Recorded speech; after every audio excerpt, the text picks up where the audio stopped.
still true nowadays? This is one of the questions we will try to answer. The brilliant examples of women's success that vivify this workshop, as well as the participation of the representatives of our male colleagues, will help us to highlight the diversity values within the Iapr. And we want to create an opportunity for connection between young researchers and senior one, but also to exchange ideas with our male colleagues that we hope will participate in the workshop, in order to debunk false myths and also take on new challenges. Now, this is the program for our workshop. We will have a welcome by our guest Rita Cucchiara, and then a first talk by Ingrid Nystrom with their first breakout discussion, a second talk by Linda O'Gorman with a second breakout discussion, and then we will have an interesting panel discussion where we will try to make some reasoning about our topic. And then at the end, there will be the closing remarks by Alexandra.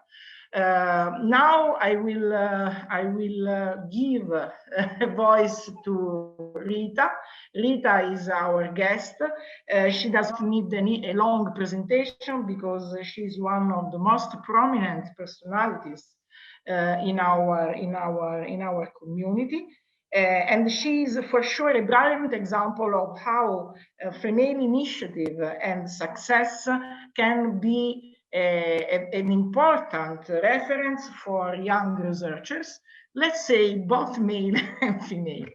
Okay, Rita, please. Now I will stop my sharing. Okay, thank you very much, Marilena, for this fantastic presentation. And I have just only 3 slides to share with you. I would try to do them if I'm able to do that. So I will try. Do you see them? I don't see them. So if we see a big picture of me. No, we see a big toolbar, I suppose. Something like note. That I see the same. So okay. So this I would try to do something better. I don't know why. Let's consider that we know that one of the problems of the women is that we don't have the same spatial manuality that the this is something that I read this morning in a paper about neuroscientists that say there is a fantastic paper of neuroscientists that is called Female and Male Capabilities in Pattern Recognition. Wow. So I went directly to read them but first of all was not so fair, I believe. But what you can understand by this paper is that male have more spatial capabilities, temporal and spatial capabilities to recognize pattern. Instead, we have more conceptual and linguistic-based capabilities to do that. So probably the term conceptual I added, because in the paper there was written especially linguistic capabilities, but it's okay. Now I say that it's not so fair for our standard because this neuroscientist work was based on analysis of just only 30 persons, 15 male and 15 women. And we know very well that we are used now millions of data, and having just only 3/10 of data probably are not enough. By the way, that was something that I just to say to thank you and to welcome at all to this Milan virtual ICPR 2020 edition. We are, all of us are friends, and we worked together for this ICPR 2020 in Milano. When I presented at the beginning, Ela was the president of ICPR, and so I thanks a lot for her support, and we presented that. We presented again 2 years ago. We started working, but of course nobody of us was able to think or just only to imagine the pandemic, the disaster of COVID. But by the way, we worked a lot. I agreed. I'm very tired, but very happy also. And I cannot share with you some data about this edition because it will be presented in 2 days by Alberto Del Bimbo, Nico Sebbe, myself, and the general chair. But just like at least to say that this is the biggest ICPR ever, because we have more than 2,400 attendees, more than, and we will have more than 1,400 papers, but only 154 oral papers. And at the end, with this double submission mechanism, we was able to improve the quality of the paper considerably, and also to keep the level of acceptance rate not so high. So I'm confident of the fact that this edition of ICPR will be considered a good edition, and also the paper will be presented, will have a big impact in the international community. So this is important for us, for our work.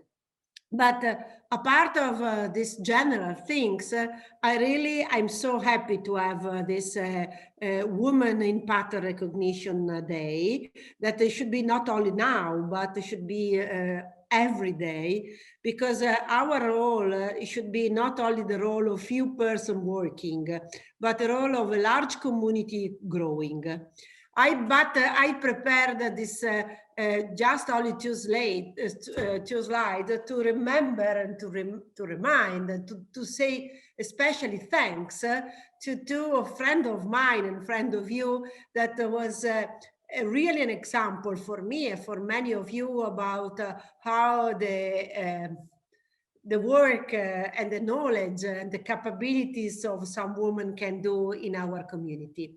First, Leila De Floriani, that she's working with us since many, many years in Italy, in Europe, in ICPR, and this year ended a few days ago to be the president of the IEEE Computer Society. So this is something that is really important, and probably we should remember that and present them to all of our colleagues, because she working together in Italy, in the US, was able to perfectly represent our capabilities, our women capability in an IEEE Computer Society that we know is really male focused in such a manner. And the second one is Gabriella, because Gabriella Sanitievaya is the mother of every one of us, and also a friend of many of us.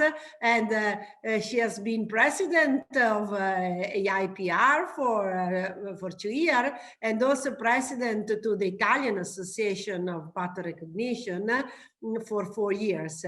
So, and she's still active even although she's retired, she's very active, and so I would like to tell that.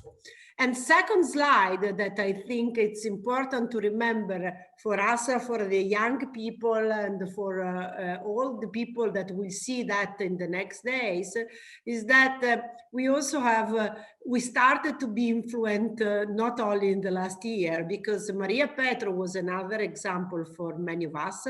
I'm not so sure that she has been born in 1953. I read them in some web pages.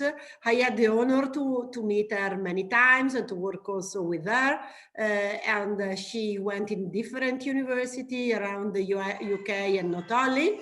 And she was a fantastic researcher, one of the first working women for science and engineering and women for engineering. And thanks for her, unfortunately, she died many years ago.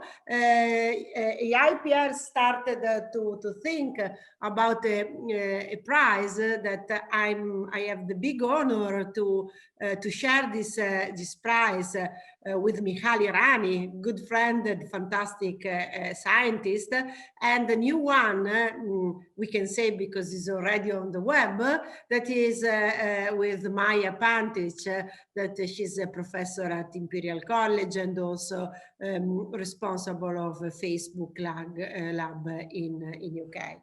So this is important because we worked for this, we received some prizes, but this is not the most important thing because there are many women in path of recognition, and what is important for us is that we are not women, but we are scientists, please. And so this is something that we would like to underline in every day of working together and so on. So this is top. I believe that there are many women in this, not only in the organization, but also in the presentation of the paper. The number of women is growing. And so I think that after us, Ingela, Marilena, Linda, and so on, I believe that a new generation is growing stronger than us. So this is good. I'm stopping here.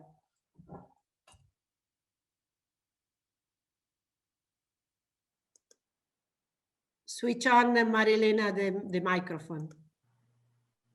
Yes. Thank you, Rita. Of course, we all agree with you, and we want to now to introduce the talk by Ingela.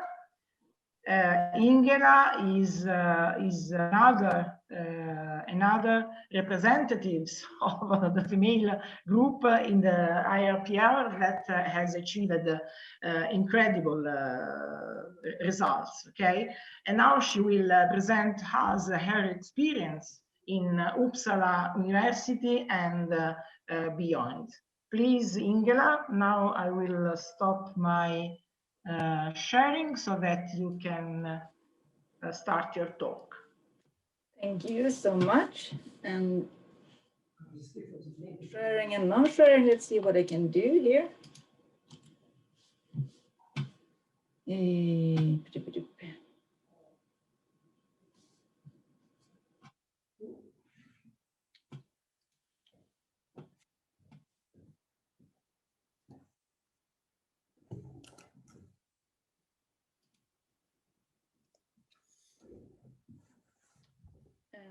Maybe now, can you see my first slide?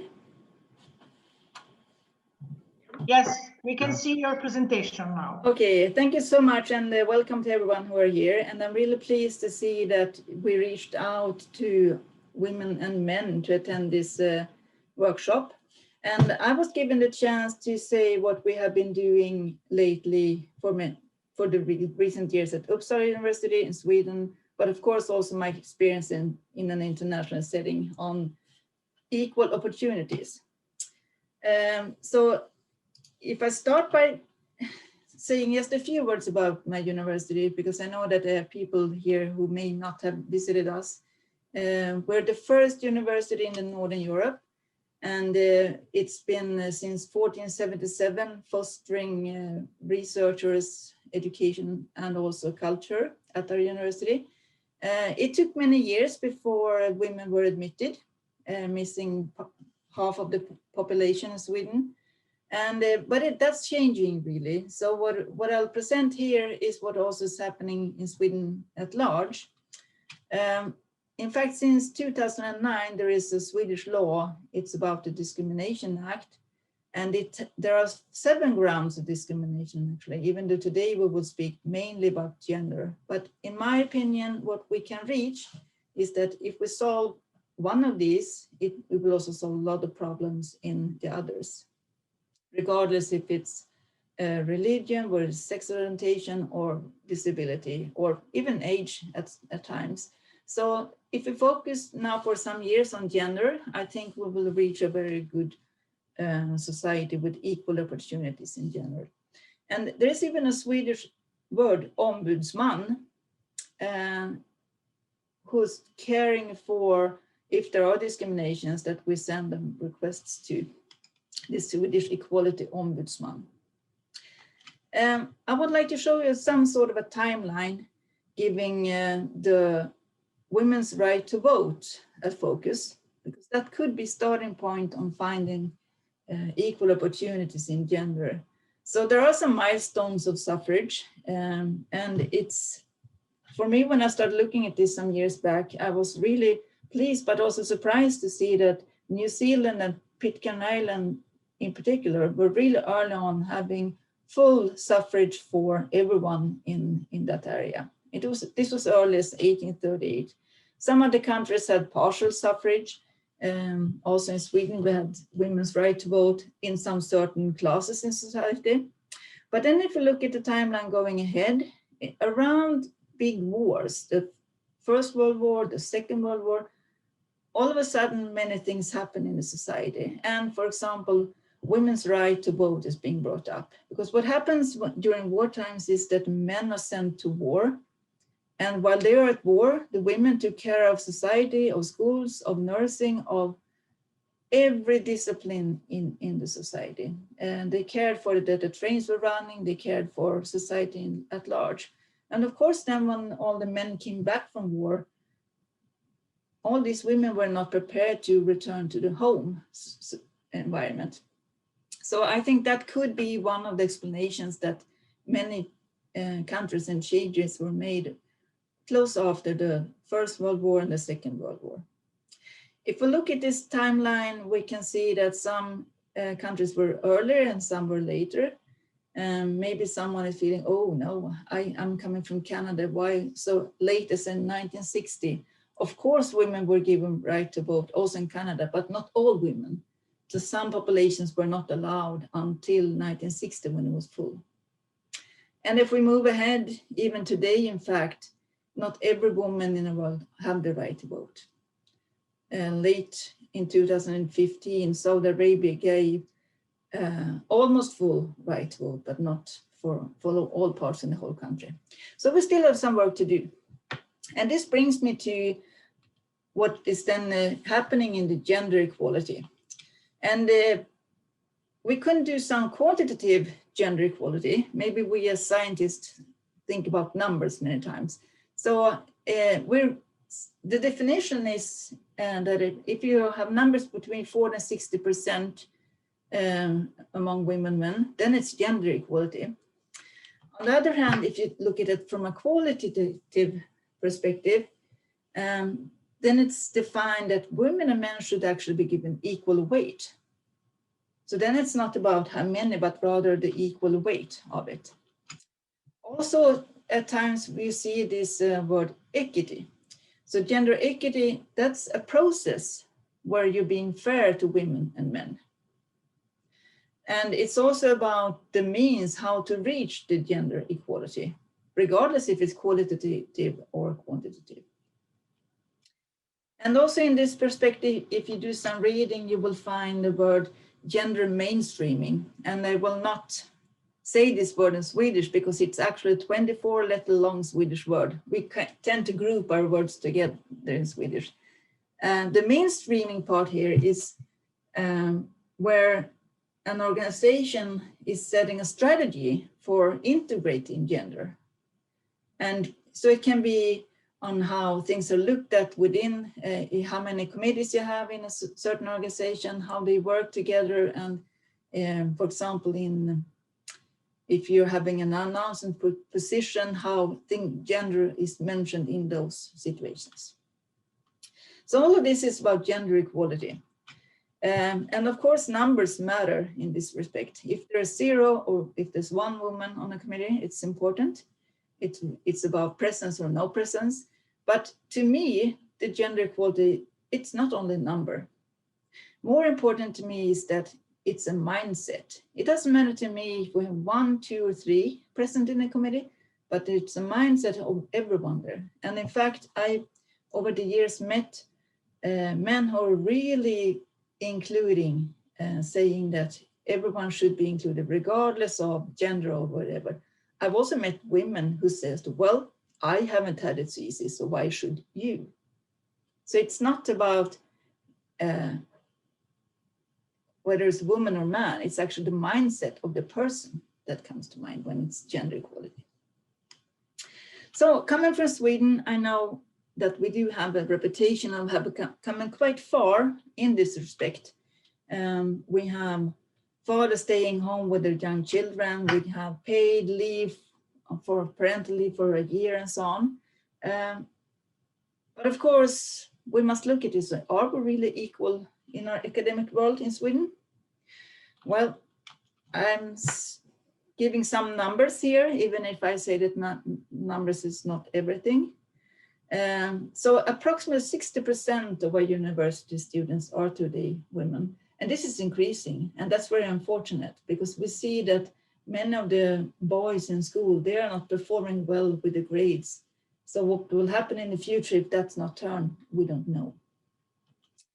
And when you come to PhD students, it's about half-half.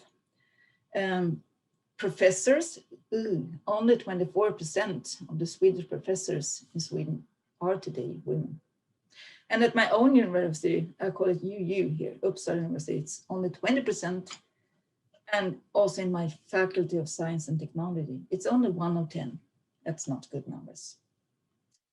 And if we go to the corporate world, that's not so good either. If you look at the board members really having the steering of large companies, it's less than 20% who are board members that are women. So STEM, that's science, technology, engineering, mathematics. At my university, we've been looking at the percentage of women for a number of years. These are known numbers up till 2017. I will be given new numbers soon, but not today from this committee. It shows that the number of professors are growing, and also, in fact, the proportion of women are growing, but it's really going slowly. Over these years, it's been trying to reach from 10, coming a bit up to 15%, but it's doesn't happen much. And given that we will try to, still it's going slowly. But you see that PhD students and the tenure tracks, they're doing somewhat better. So we're hoping to reach better.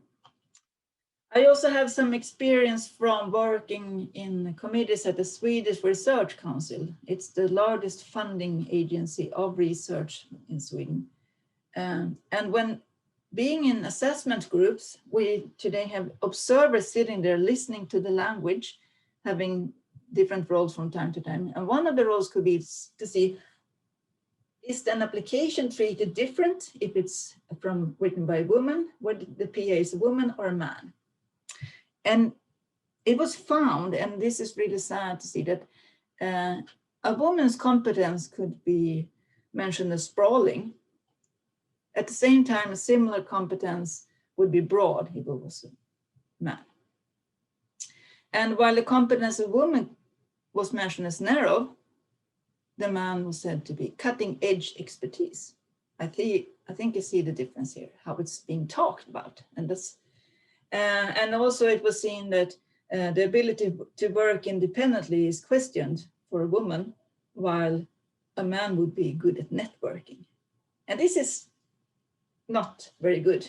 And of course, this was now some years ago when this report came. And after that, it's really been saying, okay, so every application from now on, you will not mention the PA by first name at all. It's only looked at their last name. And we still have observers and actually in stock at some of discussions.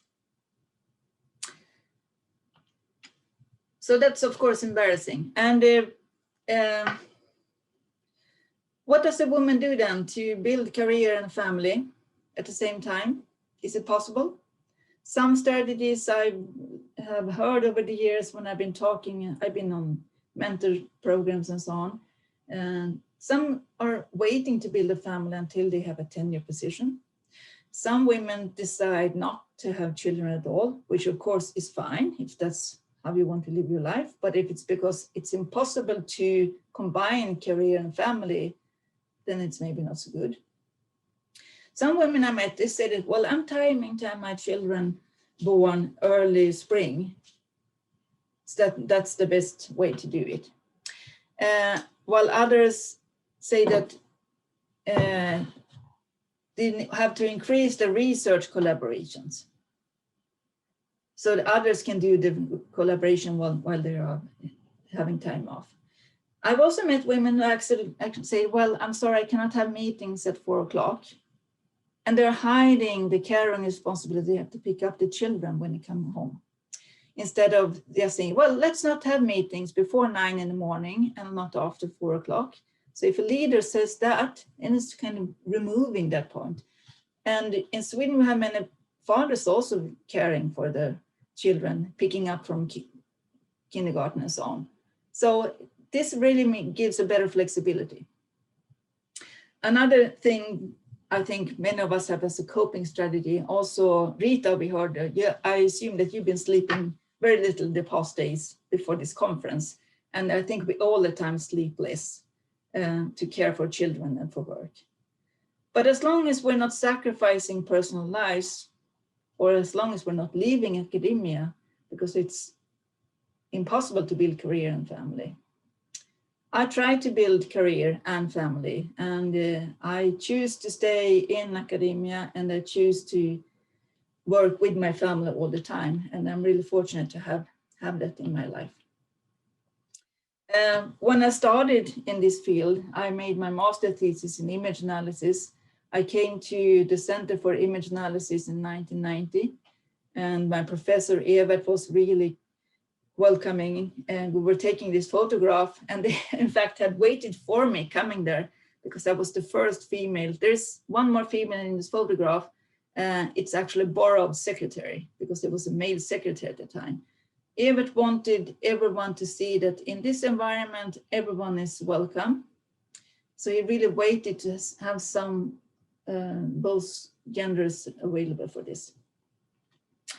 And after that, he recruited more PhD students, male and female. So that's the environment I was fostered in. And later on, when I became professor at the Department of Information Technology, approximately 40 full professors at the time. And if you count here the number of female, there are 4 in total. And so in those 20 years, not much happened in terms of numbers, but I'm hoping that some other things happened. So it's a large department I belong to. It's 300 staff members, but we have a division where I have some more close statistics. Let me give examples. Today we have 21 PhD students employed. 12 are male, 9 are female, and this is in the field of image analysis and human-computer interaction. Currently, we have 0 assistant professors, 4 associate professors, where it's 3 male and 1 female, and we have 11 full professors, 6 male and 5 female. So it's very top-heavy organization in that matter because we have many full professors, but I might challenge you to ask if it could even be a world record having the 6 male and 5 female in one or top. So, of course, I made some reflections on this then over the years, and I'm really convinced that job satisfaction is better in a mixed group. And this is true for women as well as for men. I would not like to work in a full female environment either. And I know some nurses have difficulties in that. One of the strategies we've been having is to look for qualified women when we have announcements, regardless if it's a senior lectureship or if it's a professorship or PhD student. And we do encourage these qualified women to apply. We do welcome them to talk to us and really say, please apply, please look for and see if this environment is good for you. But then when it comes to selecting in the recruitment, I always choose the best candidate. I would not opt to choose a woman candidate over a man candidate unless she's really the top candidate. I think no one benefits from being recruited because of being a woman. I would not like to have that feeling myself. And of course, I know that when there are women in leadership positions, they become role models. They are role models for others, and they are role models for each other also, not to be alone there. So a mixed environment, it contributes when we're recruiting, but also when you're promoting the ones you have recruited, and thereby also we retain women, and they tend to stay in our group. And I'm really pleased about knowing that.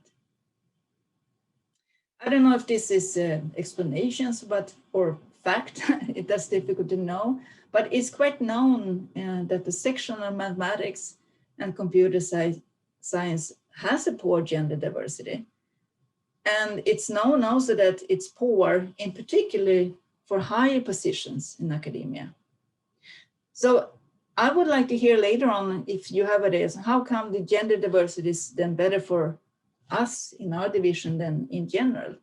Because I have a problem here the other way around, because within my university, Uppsala University, I sometimes hear that, well, image analysis, pattern recognition, that just must be a typical female subject. That's because you have such good balance. But how come I don't recognize that among colleagues in Sweden? And how come I don't recognize that when I go to IAPR conferences? So on an international level, is it really true? What is your experience? Maybe you can help me understand here and help me tell my university, no, it's not true in general. But details on this will be given by Linda in a few, in half an hour or so. I have been in the ICPR Association for many years, and I was really fortunate during the years I was on the executive committee. In teamwork, we really looked at this gender diversity. And when I was president, we also had a memo written in the IAPR newsletter on this, because it was so clear that the statistics for the awards, it was an imbalance, and we wanted to have more nominations. So again, nominating more women, that's our task. And then the selection process should still be exactly on quality as before. But nominating must be improved, and that's still true. So I'm just saying that we should serve as leaders, as mentors, and be good role models. We should share experiences, telling what happened to us and what did not happen to us if we were not selected at some point. And we should raise the awareness of this bias that is in fact there. Maybe it's unconscious, because and that's true for men as well as for women, because also women are not used to have so many female leaders. I seldom go into a heated conflict or accusation and saying, well, you did this, you said that, because I find it quite counterproductive when it comes to be seen as feminist rather. Instead, I often ask, what do you mean when you say that? And I'm hoping that will give the person the chance to reflect a bit on how they act in front of women and when. So before I start, I just want to show and tell who are my two main role models in this. And Gabriella was mentioned already before, but also Gunilla Borgefors, who today is Professor Emerita in our Center for Image Analysis. They really fostered me into academia. They fostered me into ICPR, and they also became very, very good friends of my husband and myself. So it's really possible to build connections here in that respect. A presentation like this maybe should have references to the number I gave. If you wish to have, I can find them. Some of them are in Swedish, but I'll be happy to translate. But I promise you that the percentage I given are coming from different sources. And I've been inspired to put this together by my Professor Iapr, who you saw in one of the first pictures. and also by Alexandra, who's been chairing this workshop. Also a professor in my lab who's today advisor to our own Vice Chancellor on equal opportunities. And to my many colleagues and friends and family over the world. So now the plan is that we should have some breakout rooms. And this is a workshop, so it means that you have to work also, not only us presenting. So we would like to have 10 to 15 minutes in breakout rooms. And I have listed here a few questions that could be discussed. For example, does your organization have gender diversity on the agenda? Is it mentioned at all?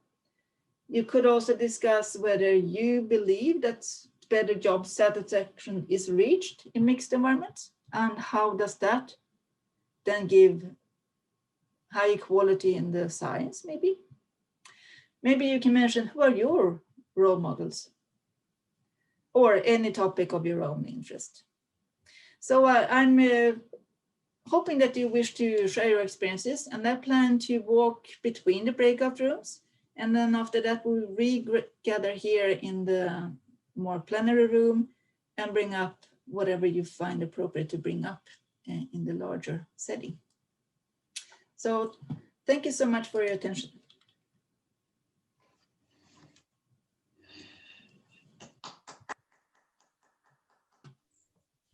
Thank you, Ingela, for your talk. So now I'm going to create the breakout rooms. I suppose that participants will be out, but be patient, because the invited speaker will talk across all the groups in turn.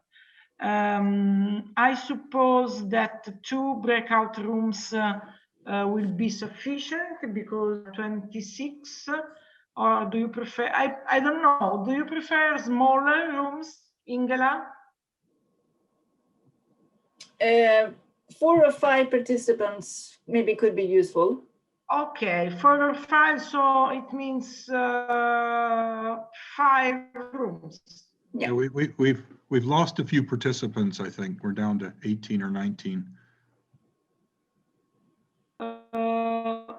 It seems that we are, in my interface, I see 20 participants, including the organizers. Am I wrong? Can you please check? I see 20 now. It was down to 18 a minute ago, but it's up to 20 again. Maybe somebody just lost their connections. So maybe 5 breakout rooms is enough. Okay. So I want to create stanzas. Here we are. And the common thing. I'm very happy to hear that this is a known phenomenon. In Turkey, where I am a professor, 35% of professors are women. So I think, and there are no diversity programs, nothing, but being a professor is seen as a very respectable position, and women would like to go into academia, and they are motivated to go. I think this is one of the reasons why we have a relatively good ratio. One of the things I think is important to understand is the productivity curve for academicians. This productivity curve, of course, it drops when you become new parents. Of course, you have a break in your career during pregnancy and while rearing your babies, but after your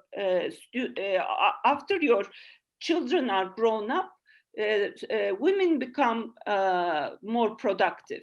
I think it is important to understand this and develop procedures that will accommodate this change in productivity throughout life.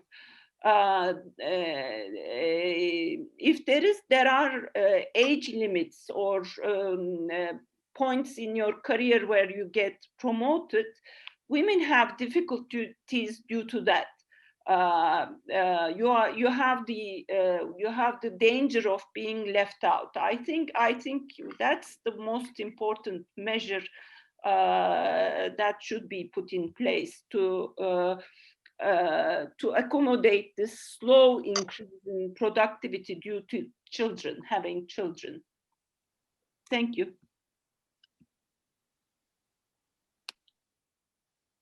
It's very interesting to hear all the different societies, how things are developing or not developing. But what I'm really hoping is that everyone in them can choose really what they would like to choose and not be forced into one or the other position of having a family or career. If you wish to have both, that should be fine. If you wish to have one of them, that should be fine as well. Okay. Now it's time. Okay, we can continue this discussion even during the panel, but now I will introduce you the talk by Linda O'Gorman. Linda is another well-known personality in IAPR. She has been precious across the years, and she can witness what happened through the years in both our association, but also in general. So please, Linda, now I will leave you the screen so that you can delight us with your talk. Let's hope. Okay. Over there. Let me know if you can hear me, and also if you can see the screen. You should. Wow. See the screen. Beautiful you see dog. my beautiful dog. Yes. May she rest in peace. Okay. But now you should see Perfect. the first slide of my talk. Yes. All good. So since this is the inaugural edition of the W4PR workshop, it makes sense, I think, to start with an overview of women's involvement in the IAPR. And I'm really honored to have been asked to present this talk. While I'm not a researcher, if you read my bio, you know that, I've attended ICPR since 1998, and I've worked for the IAPR since 2003. During that time, as Marilyn hinted at, I've become kind of an IAPR historian.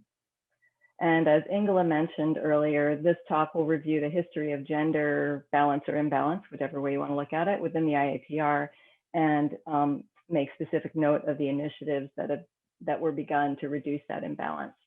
So I'm going to start with an IAPR timeline.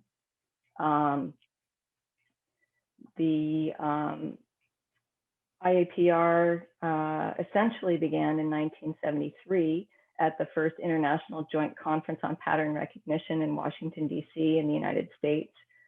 Also in that year, the American tobacco company Philip Morris, they manufactured Virginia Slim cigarettes, which were cigarettes for women specifically.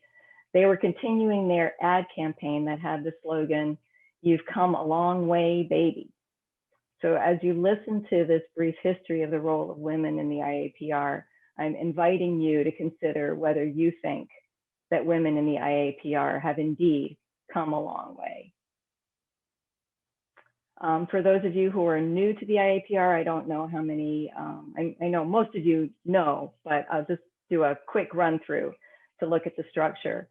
So the IAPR is an association of national societies that are interested in pattern recognition and its allied fields. Each society has a representative on the governing board. The overall running of the IAPR is managed by the executive committee and then whatever standing committees there are. In 1978, when the IAPR was incorporated, there were 11 national societies. Today, there are 50 national societies, the executive committee, and we've got, how many? We've got many standing committees, one special committee, which I expect will become a standing committee after the governing board meetings this week, and then 11 technical committees. Oh, 17. Alexandra could have corrected me on that one. So now let's look at a timeline of women's involvement in the IAPR, and then I'm going to take a closer look at some specific aspects of that timeline. So I've already mentioned in 1973, we have the first IJCPR and the formation of the continuing International Joint Committee on Pattern Recognition that was chaired by Professor Kingston Foo. In 1978, the IAPR is incorporated in the state of New York. Here it is. Okay, in 1981, Rózsa became the first woman IAPR newsletter, and therefore the first woman to be on one of the IAPR standing committees. In 1988, a familiar name to all of us, Gunilla Bojfors becomes the first woman named to the IAPR governing board representing Sweden. At the time, there were 32 governing board members, and Gunilla was the only woman. In 1990, another first, Gunilla is the first woman elected to the executive committee. 1994 is when the first fellows are named, and if I recall correctly, Gunilla was instrumental in proposing that fellows be nominated and named. Unfortunately, she was not among the first women named as fellows. In 1998, she and another familiar name now, Leila De Floriani, are named as IAPR fellows. They're the first women with that honor. In 2000, we have Gabriela Saniti de Baia as this first woman president of the IAPR. 14 years later, Ingela becomes only the second woman president. 2014, as has been mentioned, we have the governing board approving the Iapr Prize. 2016, the initiative that Ingela mentioned towards diversity in nominations. This was published in the newsletter, and then there was a related essay as well from the editor's desk. 2016, Michaela Rani is the first recipient of the Iapr Prize. 2016 also, we have the first women at ICPR coffee breaks and lunches. In 2018, the first IAPR Her Story, contributed by Gabriela, is published in the newsletter. The Special Committee on Equality, Diversity, and Inclusion is formed. And now here we are in, 2021, with this Women for Pattern Recognition workshop to celebrate women's contributions to the IAPR.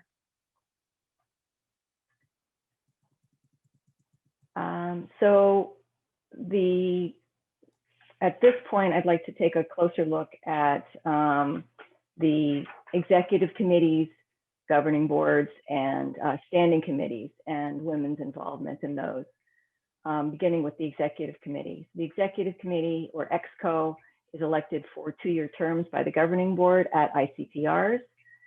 There's a president, first vice president, second vice president, past president, secretary, and treasurer, so 6 positions. And from 1990 till present day, there's been a woman in at least one of these positions. This table shows the history of EXCOs, and the purple highlighted, purple being the color of the IAPR, show the women on the EXCO. This graph of governing board participation shows a relatively steady, if a little bumpy, increase in the number of women serving on the governing board.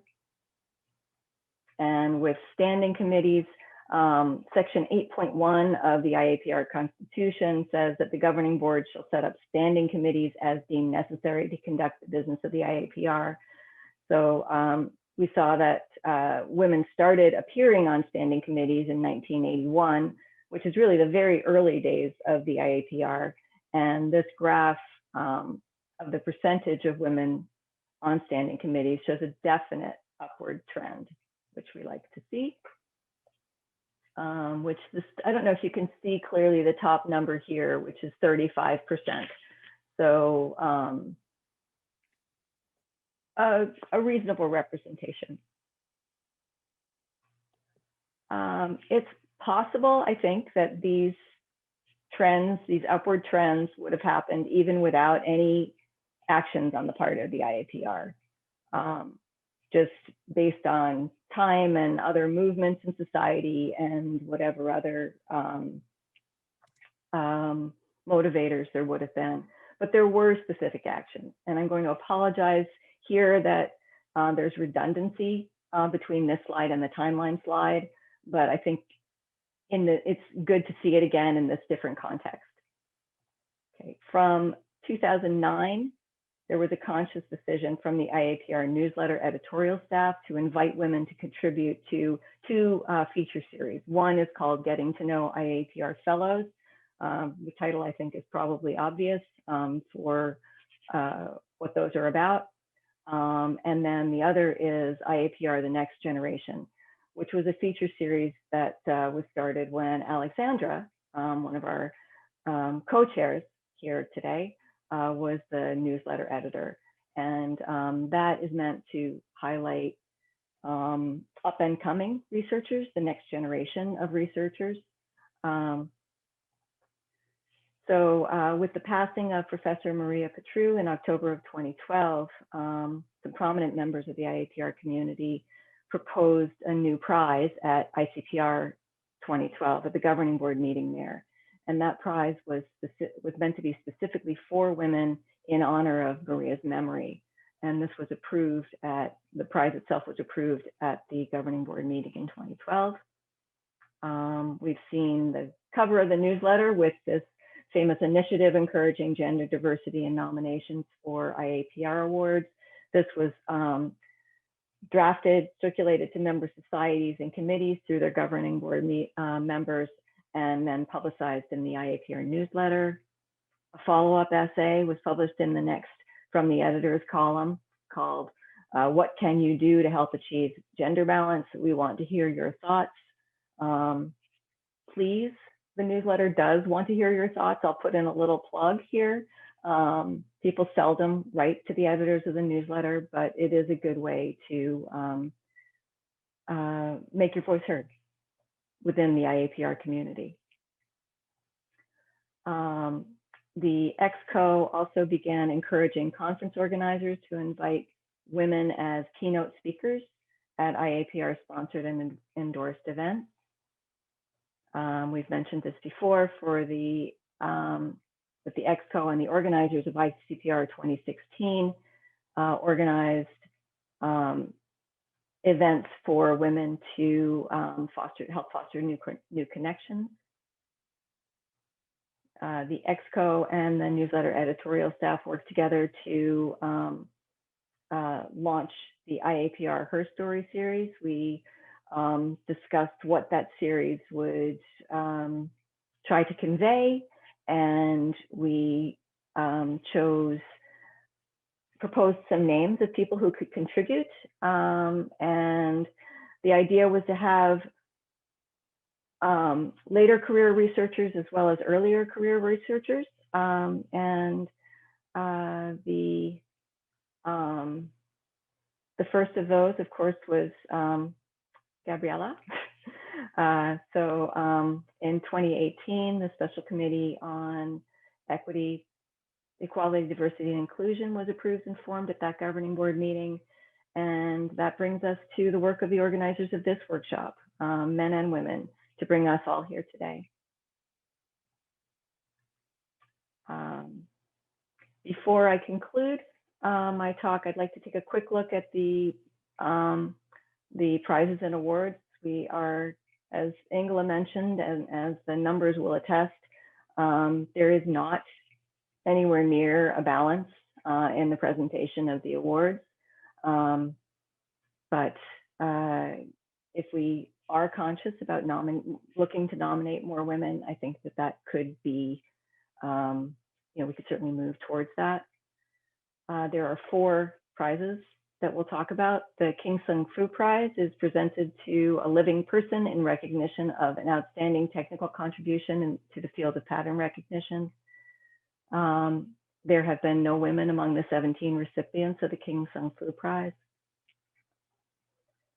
For the J.K. Agarwal Prize, the recipient is a young scientist under the age of 40 at the date of the deadline for nominations, who has brought a substantial contribution to a field that is relevant to the IAPR community and whose research work has had a major impact on the field. There have been 2 women among the 8 recipients. The Maria Petrus Prize is awarded to a living female scientist or engineer who has made substantial contributions to the field of pattern recognition or closely related fields, and whose past contributions, current research activity, and future potential may be regarded as a model to both aspiring and established researchers. We saw their pictures earlier. There's been 3 women who've received this honor now.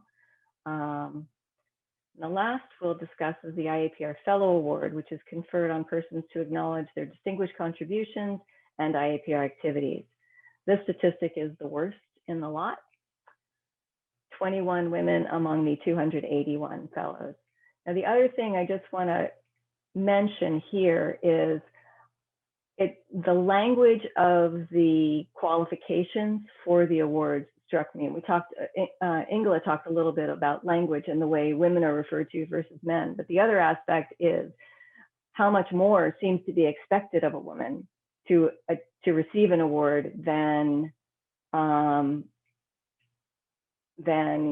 perhaps the general population. So here we have, I mean, obviously the KS Foo Award is the highest honor the ICPR bestows. So obviously outstanding really means outstanding. But the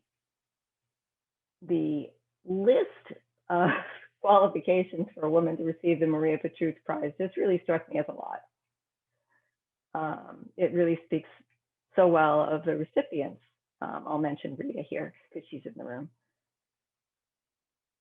Okay, so as I prepared this talk and looked at the names of those in the IAP, those women involved in the IAPR from the early days through now, I noticed many of the same women taking different roles within the IAPR over the decades, whether it was from a standing committee to the EXCO, or from the governing board to the EXCO to a standing committee, or all of the above. The same names kept popping up over and over. They stayed involved. They encouraged others to get and stay involved. They promoted initiatives within the IAPR and made changes within the organization to make it easier for other women that perhaps it had been for themselves. So this mental image that I formed of these strong women, these role models, reminded me of the parting advice of one of the speakers at my daughter's university graduation. The woman was Estelle Richmond, and she was receiving an honorary Doctor of Laws. And she left the students with the message, as you achieve your goals, remember you never do it alone. Go back and help one other person. Before we go to the breakout rooms, I was asked to maybe propose some guiding questions for you. I led the talk with the main guiding question, which is, have women come a long way within the IAPR? Some other questions that we could think about are, have women come far enough? Does the number of women matter? If there are more women involved, does it necessarily follow that they will have more opportunities? Can you have high quality interaction for women without high numbers of women colleagues? What should the goal be within the IAPR for women's participation? Should it mirror the population as a whole? Should it be 50-50? besides the initiatives that we've mentioned and workshops like this one, what else can the IAPR do to help women succeed? And echoing the words of Estelle Richmond, what can each of you do to help each other? So I thank you for your attention and look forward to seeing you in the breakout room. I guess I have to stop sharing. Okay. Thank you, Linda. Very interesting. You're welcome. Very interesting welcome. survey.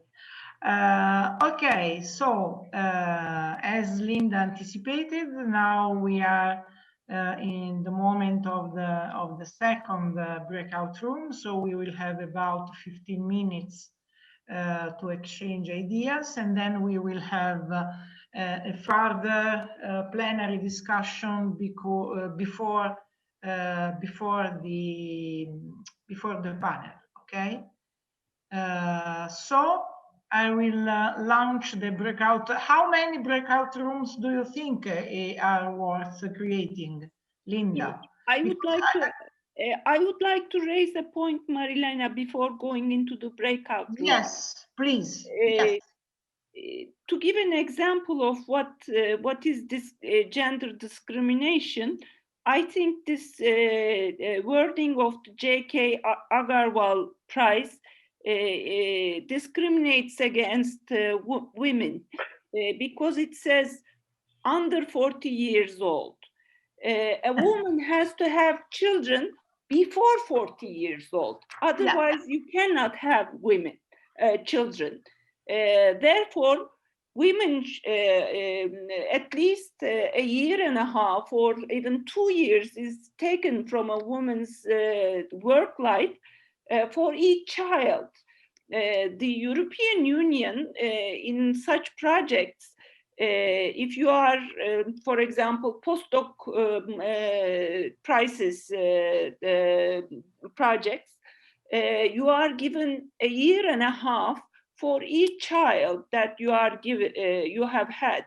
So I think we should change the wording of the J.K. Agarwal Prize such that for a woman, additional years are given to apply for the prize, depending on how many children the woman has had. Very, very, very interesting observation. I would add something more because, for example, again, regarding the European Union, there is also an age limit for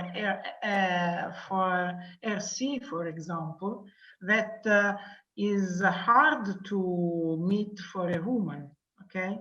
Because the RC grants are reserved to under 33, 35 or something. And so even in this case, it is quite difficult for a woman that wants also to grow a family to participate in this kind of projects that, on the other hand, are extremely important in order to get a position, to get a tenure. And so it is something even more general. Okay, so welcome to my co-chair Alexandra, because it is the first time that we meet all together. I would now go to create the breakout rooms, but I had the feeling that we had too many rooms in the former round. So maybe I will create only 3, maybe. I suppose that the 3 rooms could be enough. What do you think, Alexandra? Now I have the support of my companion. 3 rooms should be enough. So 3 rooms should be probably 6 people per room. That would lead to productive discussions. Okay, so 3 rooms. Do you agree on 3? Mm-hmm.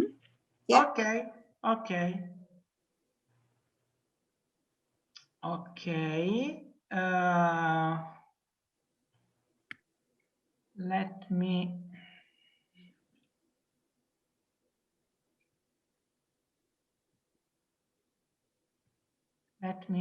eliminate. Okay. Start the panel if you want. What do you think, Alexandra?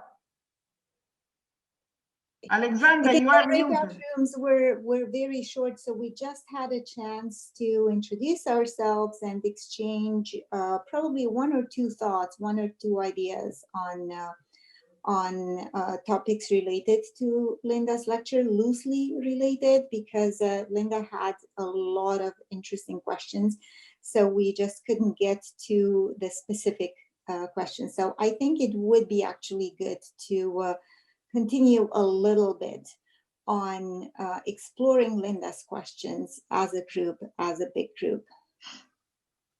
Okay, go ahead.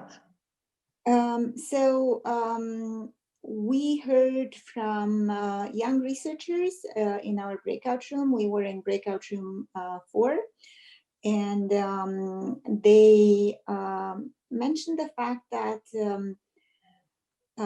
both women and men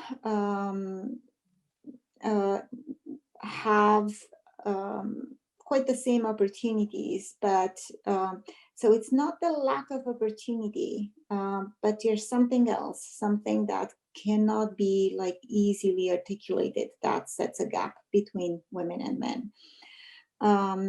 Also, it was mentioned that the supervisor matters a lot. So whether the supervisor sees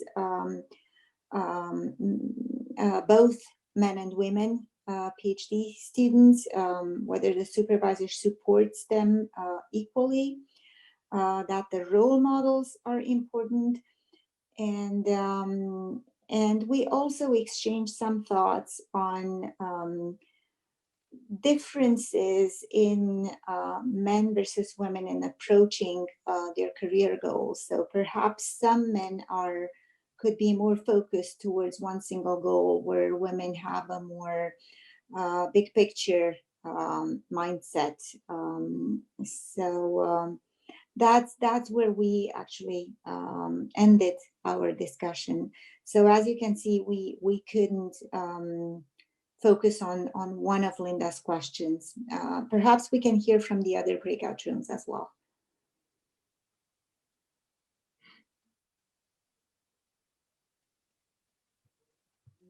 Maria, I think we can hear from people moderating the other breakout rooms as well.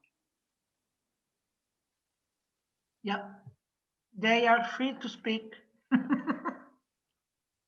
Well, perhaps we can invite, because I don't know who was in the other breakout room, so we could just invite the moderators to tell us a little bit about their breakout room.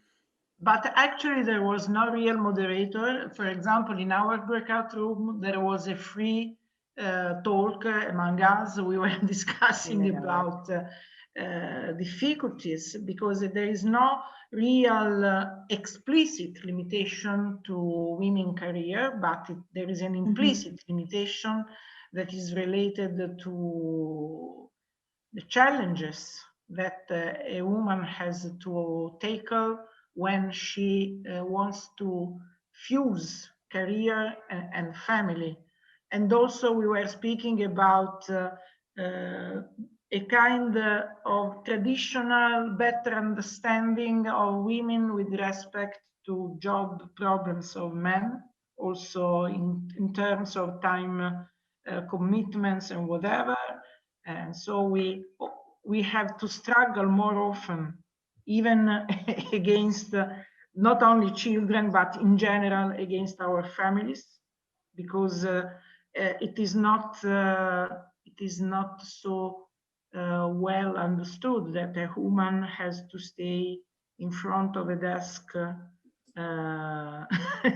during the night for a meeting, even though this could be considered normal for a man. This is what we were discussing. I think in our group, Linda raised an interesting question about, are there things that the IAPR could be doing to make the situation even better? And we just kind of got a bit started with that conversation. So that's maybe. In our room, Pietro made a very interesting proposal, that is to have the young researchers to be able to address their questions to ICPR women and also men representatives that can provide them advice. And so I told her that we can provide our addresses, or maybe that this can be done by the organizers, so that the young researchers, either men or women, that feel the need to have some kind of advice or mentorship about their research experience and their career, can send us emails, or we can meet them in some digital meeting and so on. So this is something that could involve IAPR organization to have an explicit mentorship program for young researchers, and in particular for female researchers that could feel the need to address specific women problems. Yes, we can organize in IAPR some this initiative to have really this, let's say, leadership, or how to say, again, supervision of young women or even men from older one. And it really could be, well, let's say, now it's possible to organize it interactively in different, let's say, places. And it could be interesting Iapr really initiatives that young people can select, let's say, famous ones, and then try to organize. Of course, it's not easy. This is free of charge and so on. But anyway, it could be really good idea. Linda, you can help us in going. Yes. I will. Yeah, I'm taking notes on the ideas that are coming up, because I can easily bring them forward to the executive committee. Yeah. I think there is certainly more that the IAPR can do. And another, Sinem mentioned, it was a certain type of workshop, it was a paper presenting workshop, as opposed to this women's forum here, both of which are valuable. But I'd like to learn more about how that was, about what that looked like at, she mentioned CVPR or ICTV had this particular type of workshop format. Yeah. So perhaps we could continue. In the interest of time, we could transition to the panel, because I believe we are running slightly late. Am I correct? Yes, but they assured us that it will be possible to stay a little bit longer. Anyway, I want to introduce you the panel. The panelists have been with us since the beginning, so you already know them. Sergei, Irene, of course, Rita, Richa, that is one of the last IAPR female fellows. And then Bob will moderate us so that we will not struggle, and Marcella will help us handling the panel. Okay. So now I stop my sharing so that the panelists can start inspiring us. So welcome everybody. I'm just here to kind of lubricate and stimulate the panel, and they get to do all the exciting talking. But also the audience gets to participate as well, because if you have questions that you would like to ask the panel or whatever, or participate in, offer a thought or something like that, well, there's so few of us, actually, you could just raise your hand and we could call on you. But also there's a chat ability, you can post a question. If you find that there's at the bottom of the screen, there should be a little chat button. You can post a question there. And Marcello, I think, is going to be monitoring all those questions and helping us with kind of bringing forward those questions at the end. So, and I don't believe there's going to be any special, everybody who's on the panel, I guess, is just here, I guess. There's no special grouping or anything like that, I guess. So why don't we go ahead and introduce ourselves. So I guess alphabetical order leads to Sergey being first. Yes. Okay. Thank you, Bob. I am Sergey from Belarus, Sergey Blameyko from Belarus. I am, let's say, 30 years approximately in IPR, and it was nice to hear two presentations today, experience from Sweden and also talk of Linda about IPR and especially women in IPR. And it's very pleasure to see that percentage, let's say, of women is growing in governing board, in executive committees, prizes, and so on and so forth. And in my point of view, I told to our group that a younger generation of women, they became more and more stronger because at least in our countries here, in, let's say, Central Eastern Europe, men, they say, young men, they try to make money, they don't go in universities, in academia, and women, they married later, then they have children later, they even do not have children, and they're very strong, I would say, from the beginning. And young generation, well, as we can see here, power will belong to women. This is my opinion. And let's say next 10, 20 years, they will be much more stronger. And couple more words, let me also say my experience for older generation, because in spite of the much more men, we had the prizes and the governing board and so on and so on. In my personal life, like role model, I told that Gabriela Saniti Debaya, she is my, let's say, scientific mother, teacher, whatever. She contributed so much in my life, in my experience, that no one man, let's say, contributed. Of course, I had the supervisor when I was a PhD student and so on, but Gabriela did for me, well, this is the greatest woman. And then again, Indiela knows Gunilla Borchev was also, I know her more than 30 years. She is also a great woman, and she also helped me a lot. And the last one, of course, but not the least, this is Maria Pietro. I personally knew her many years, and she was brilliant also, lady, friend, and so on and so forth. So all these ladies, you see, they made such a big contribution, not only in science, but for all of us. And this is really, this is that we cannot evaluate. And from my point of view, as I said, ladies had probably bigger influence than men even. And this is great respect for these ladies.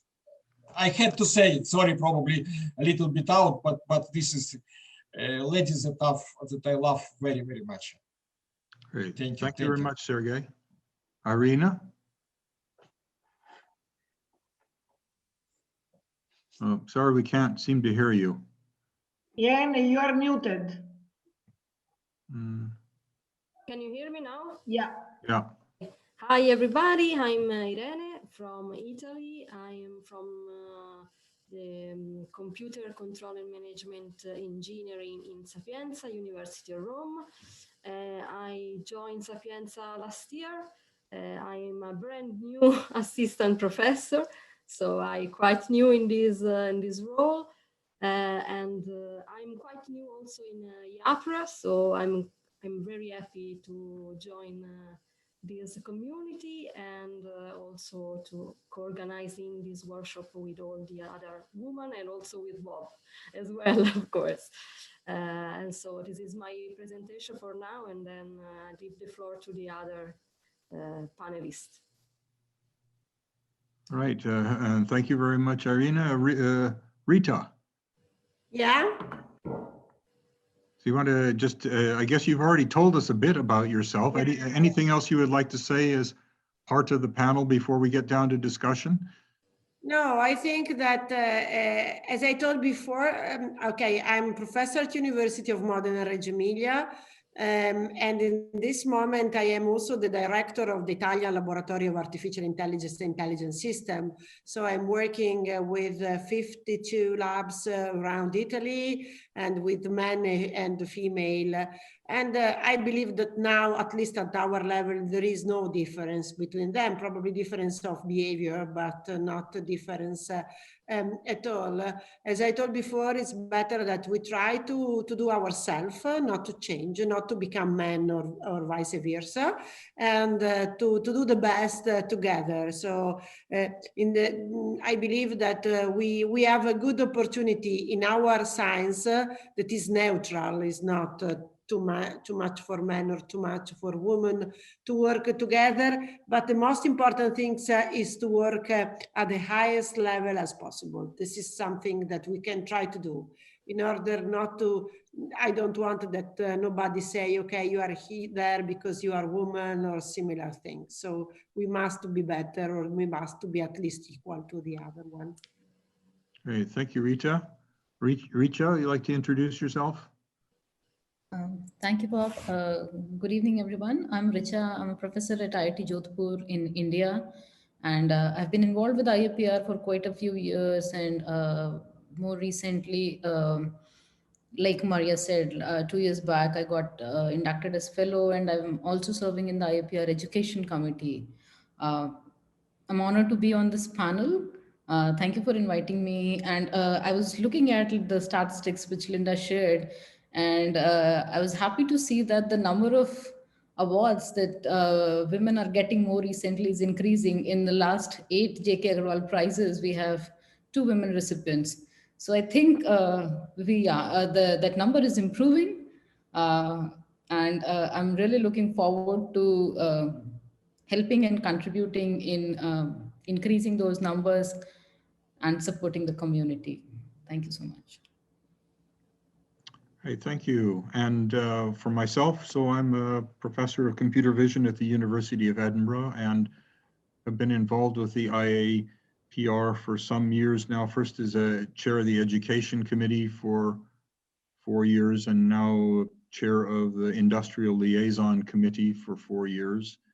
And so how did I get to this place here with this little workshop? Well, I think it started in our school maybe about 5 years ago. There was there was a kind of moaning going on about the fact that why do women always have to be the equality, diversity, and inclusion officer in the department? I was joining in on that, saying, yes, it doesn't seem quite right. And the head of department said, well, Bob, how would you like to be the next one? And well, I think I was pleasantly trapped into the corner on that opportunity, and that's kind of how I got to be here. And I have to say, it's a bit of a journey. I mean, none of us are perfect, and I'm learning about my own, prejudices and unconscious biases all the time. And I feel like, like the rest of us, we are all learning, and things are getting better. Anyway, enough about me. Okay, back to the panel. So for the benefit of the audience, I proposed a couple of questions that the panelists might think about in advance of the panel. I guess I'll start with one of them. So really, it's about recent successes. I mean, my gut feeling says is actually things have gotten better over time. Both in terms of our awareness, but also in terms of the practicalities. I think we do see more women in technological positions, and also in positions of responsibility within those technological communities. So anyway, I'm happy to open up to the panel. Where do you see successes, either locally or globally?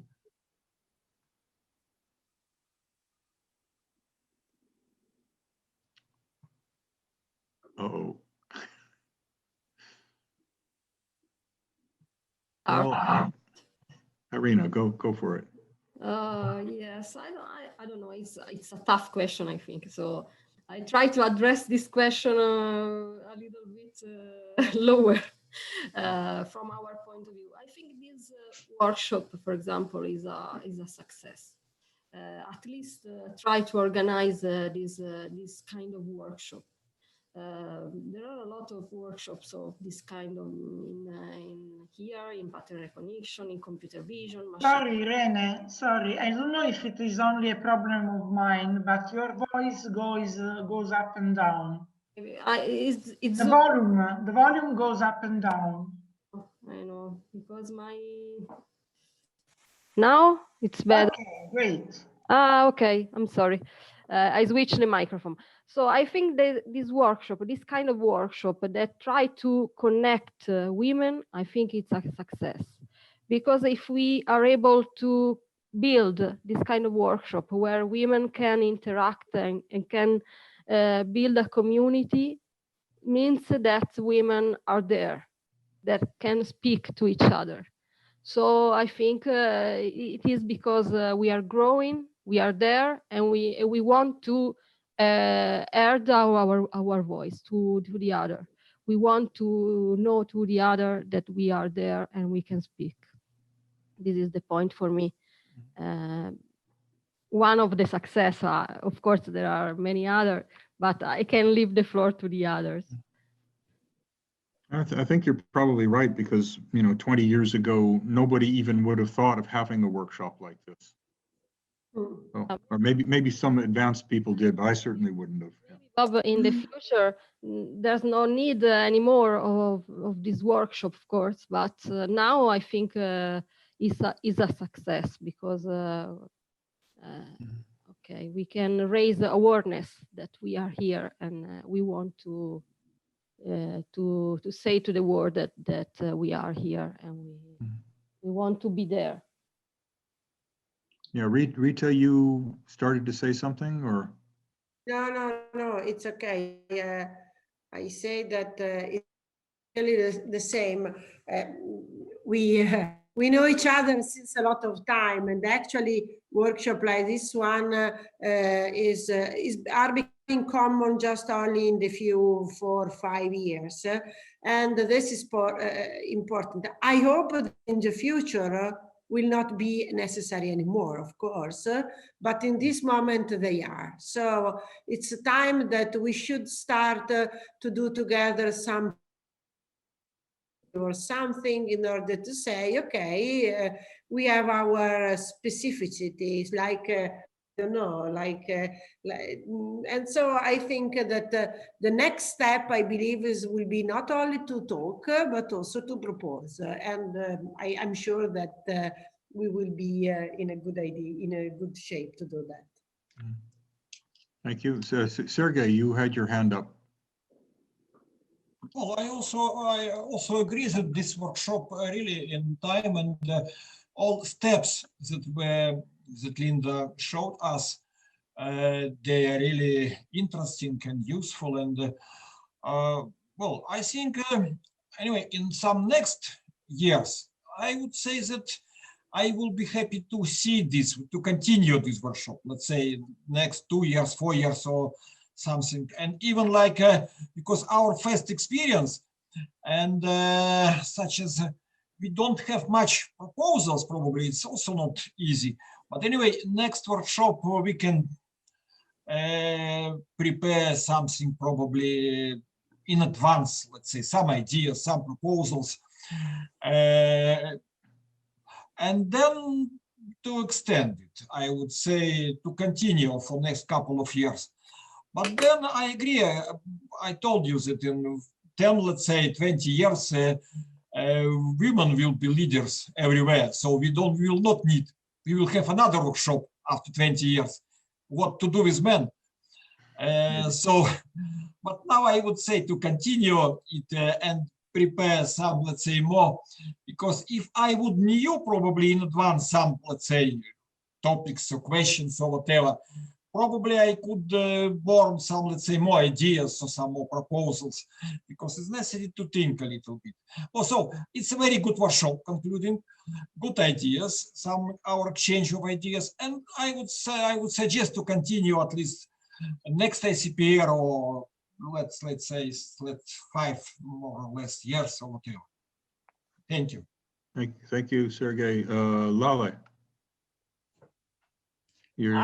I would like to propose that we have some results document for this workshop. A few things: a mentorship program, then determination to continue and enlarge this workshop for future years. And I would say, look at there is a new committee.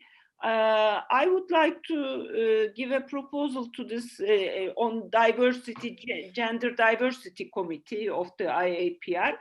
I would like to make a proposal to that committee to review whether this citation in the J.K. Agarwal Prize, whether it is age discrimination and gender discrimination at the same time. I think it is not good to have someone under 40 prize. It is both age discrimination and gender discrimination for the reason I told you. What if somebody, for example, in our group, one of the participants said she had a career break of 10 years and then started her PhD again. We discriminate against people who have career breaks. If we say we give an award to people under 40, I think it should be reworded so that it is 8 years past your PhD or 10 years past your PhD or whatever, and some allowance for women who have children, some additional allowance for people, for women who have children, or if men have mandatory military service, for example, some allowance for them too. So I would like to prepare such a thing. If any of you would like to collaborate, I would be happy to prepare such a proposal to give to the committee. That sounds good, yeah. I guess, Linda, you're probably recording all of this. So, yeah, Can I ask a provocative question? Sure. How can we avoid the risk to become, and I think it is something that was somehow said also by Rita and Ingela, how can we avoid the risk of creating a panda fence as a kind of protected group of people? Because where is the border between this is a question that I'm asking to the panelists. What is the border between having the same opportunities and becoming a protected species? Probably you have to invite new PhD students, male, and to know what they are doing in science. That's my opinion. If you want to change what the people think, is to train new generations. That's my opinion. I think you have to invite male to your workshops. That's very useful. I attended a couple of meetings of women workshops. Very fantastic, and I'm collaborating with many colleagues, female colleagues, which are very clever, like Kristin Grauman, Dima Daman, and so on and so forth. So the only thing to do is to invite male to attend your workshop. and to invite PhD students, new PhD students, male PhD students, to have a balance. That's my opinion. This is Giovanni from Catania University. Yeah, thank you.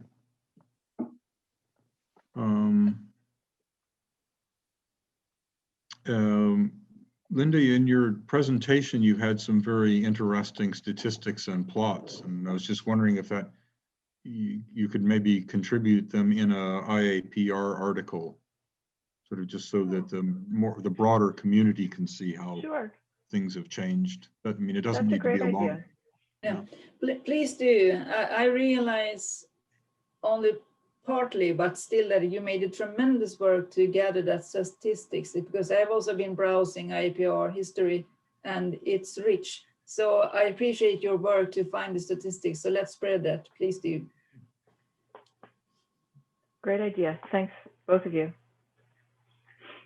Okay, so how about we move on to the question of, well, okay, so what are the upcoming challenges? Okay, some progress has been made. What do we see as the roadblocks, you know, in the future? I mean, I think we've heard a couple mentions of, like, you know, the issue of career breaks and career slowdown, particularly for women who in their child raising years. There may be other issues or whatever. Are there other things that, you know, I guess particularly maybe the younger people see that, you know, us more experienced people don't see anymore? Or no, just the same old challenges, not any new ones. No. Yeah, I wouldn't say there are any newer roadblocks. I think the ones that were there, we are yet to resolve them and move forward. I mean, I can see one possible issue. I mean, Lale made a mention of, you know, observation that, you know, women are coming back into their career more enthusiastically, you know, after their child rearing years. And I think I've observed that as well too. It's a bit anecdotal rather than, you know, statistical.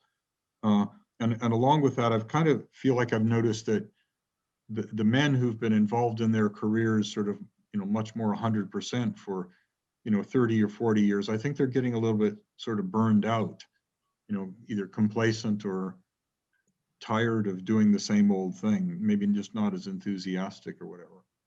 And, but anyway, with the women moving back into, you know, more kind of active roles, I'm sort of wondering a little bit about, I mean, I could see a problem, you know, like all of us, if you don't work so much 100% in your technical kind of capability for, you know, like dedicated as, like, you know, as a PhD student or postdoc, you just get stale kind of technically. And so I'm wondering about, as, you know, as people move back into the opportunity to do research or take more active roles, maybe people are a bit stale. How do we refresh ourselves?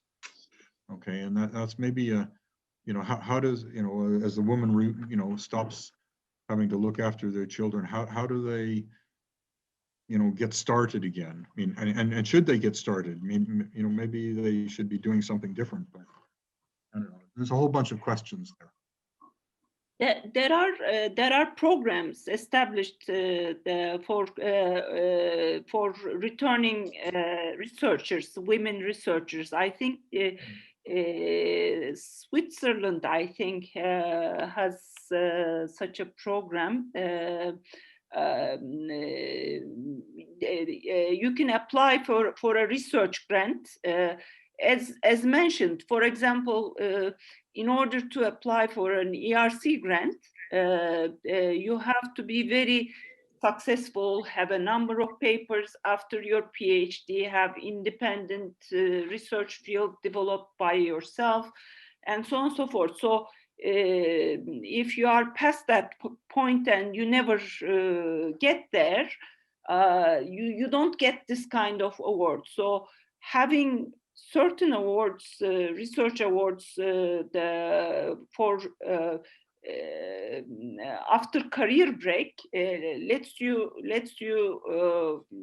for example, residency programs, some visiting researcher programs could get you jump started on such things. So some things can be, some instruments can be developed. Yeah, I think the Marie Curie maybe has some sort of a scheme as well too. But us poor people in the UK are no longer eligible for that, of course. Yeah. I have a few comments about this. So one is just regarding, I know we can't solve this problem in this group, but the inequality is actually in the home. So if men were also taking a career pause to raise their children, then we wouldn't be talking about this as a women's issue. And I wish we could solve that problem more broadly, but we can't. And the other thing that I wanted to say is like regarding new ideas and Bob, your question about how can we be fresh. I think bringing more diversity in and diverse voices and opinions and for example, coming from other disciplines, I think these are ways to make our field more exciting. And I do have the good fortune to do quite a lot of interdisciplinary research. And one of the things that I observe, for example, in biology, let's say, they have a much higher proportion of women among their researchers. And so the approaches to research are quite different. And also the even coming through to things like tenure evaluation, it's being more and more considered the kind of things that Leila has been bringing forward. So career breaks or different paths to careers. So something for our community, I think, in thinking about how to maybe change what we do at this conference or our practices is we could look to other fields that do have a much higher participation rate among either women or more diverse groups, like for example, community groups who participate, to see what kind of models are out there and what we could apply in our field. That's a good point, yeah. So I would like to second that point of view. We don't want to encourage diversity or a higher women representation just for the sake of doing it, just because everyone is doing it. But we will actually have very tangible benefits in research outcomes. Our communities will be happier. Think in a fresher mode, just to paraphrase your point, Bob. So there's a business case for it. So there are business studies that show that companies who have an active and very genuine policy for encouraging equity, diversity, and inclusion fare much better than other companies. So we can actually look at that from a business viewpoint. And I think this is very appropriate for the IAPR because we are a community that includes academia, but also industry. So we could actually cater also to our industrial members by adopting this business viewpoint. Yeah, that's good. I think following up a little bit on Maya's point about interdisciplinary, I mean, I think that's something that I personally am finding in my career as, as I'm, getting older and I'm spending more time on committees, I'm technologically not as fresh. And so where I'm finding most of my research success is working with colleagues from other disciplines where I can bring my skills, stale as they are, but to their problems. And that may be a kind of direction that the IAPR might foster a little bit, where we do have all the technical committees, but somehow they don't, maybe are not quite as visible in all the different application committees. They're maybe not quite as visible as maybe some of the, let's say, hardcore PR pattern recognition, committees, and the people doing, all the deep learning. I mean, it's okay, it's the time of deep learning, of course, but if it was applied to all sorts of things, maybe if that had a higher perspective, that might be more attractive to the females in the community and might, give them a bit more support. I don't know. probably I said a few things that were sexist there, and I apologize for that. But anyway, I'm sort of working through an idea out loud in public. Sorry. Yeah. Well, that's very courageous, and I don't think you said many sexist things.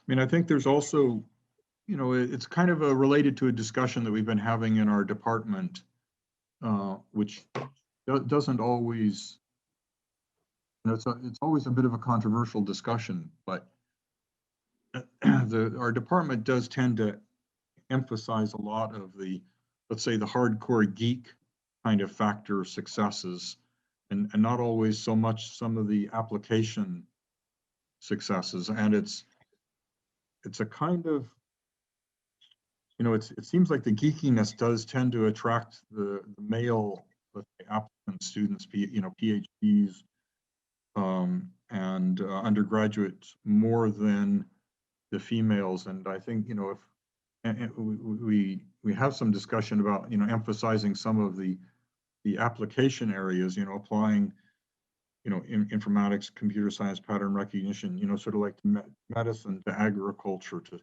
social dynamics to education and all that kind of thing, as a way of showing that our field, you know, is a broad field and has areas, niches in it, which may be attractive to a wider range or a different pool of students, rather than just kind of the hardcore kind of geeky computer science mathematics sort.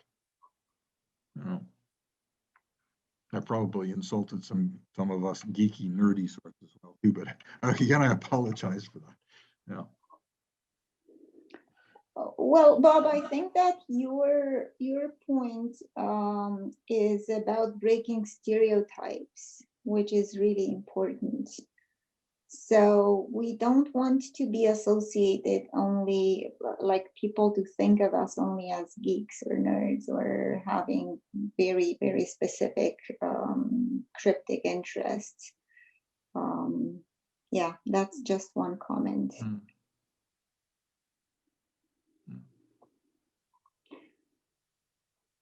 But at the same time, it's important to not reserve to women the responsibility of populating niche areas, because it's perfectly fine for a woman if they like a specific cryptic math part to actually be able to pursue research in that part. So I would open up the field with its niches and its dark alleys to pretty much everyone, not just women, and not just women. Yeah. Yeah, no, I mean, I wouldn't want anybody to think that I was saying that women shouldn't be doing that kind of stuff as well. Mm-hmm. It's just some, you know, thinking, you know, what would make, you know, our field more attractive to a broader community, which at the moment it's not very attractive to women for whatever reason. Yeah.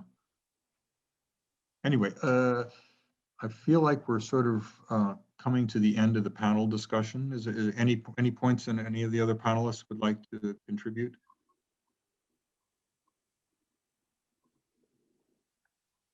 No, if not, therefore, I guess I'd like to hand over to Alexandra for closing remarks. Thank you, Bob. So closing remarks, I thank everyone for making this workshop happen.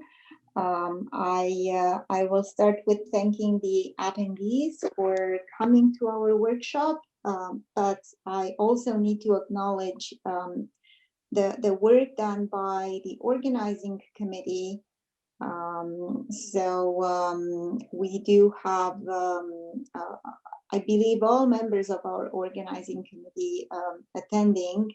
And also, I would like to acknowledge the willingness of the ICPR general chairs to support this workshop. I wish we had a longer workshop because we were just getting started. And I think, well, now I'm in the mode for more brainstorming, more exchanging of ideas. And that may be one of the next steps that we might want to tackle. So the idea is how to actually support young women, more established women in their careers, women in general, and maybe we can actually enlarge this idea on how to actually become a more diverse field of research, an idea that has been articulated by Maya and has been substantiated even more by Bob. So it is about building a diverse community. And why are communities important? Because when we build communities, we build something bigger than ourselves. We actually cater to our sense of belonging, which is really, really important. I do think that now it is high time for us to think about our academic and professional worlds in pattern recognition. They have been mostly built on competition, and competition is a really good thing. But right now we can also focus and encourage collaboration and cooperation. So I would like to seek expressions of interest from the attendees, and the attendees could spread the word even further on how to actually build a supportive community for that would actually encourage work on diversity and more specifically on women, if this is what we feel strongly about, because diversity is such a broad field and we could risk of on getting lost by pursuing too many goals in diversity and inclusion. So if we feel that the gender gap is an important one that needs to be overcome in the IAPR, let's focus on this one first and we'll branch out later. But let's focus on building this community and working with the newly formed Equality, Diversity and Inclusion Committee to make IAPR a more inclusive place. So those were my ending words. Thank you all again for attending and for making this happen.